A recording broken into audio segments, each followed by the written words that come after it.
Good morning guys. It's Wednesday morning. Walang pasok ang mga bata. Ang aga ko pang manding magising. Pang 10 to 7 ako ang pasok ko sa office. So, maaga rin ako nagising kaya lang tutulog uli ako dahil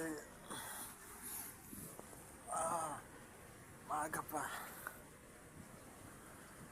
Ito nga pala yung kwarto ko. Kwarto ng aming mga mag-asawa. Ito yung kwarto namin tatlong bunso ko. Ayan. Ayan o.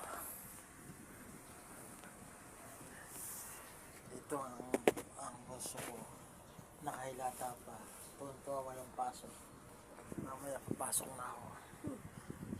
Dapat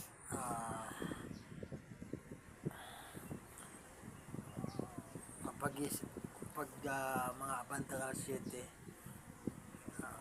liligo na ako niyan, tapos magbibihis, sasakay na ako ng tricycle papuntang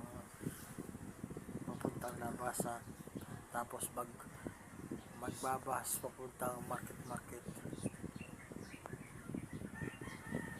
Ito yung ayan, yung bubong namin, hindi ko pa na asikaso.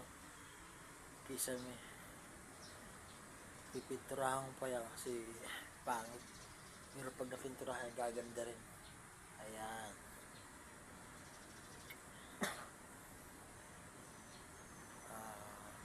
Tutulog muna ako mga ka-vlog at ako'y inaantok pa. Kita lang tayo mamaya sa biyahe. See you.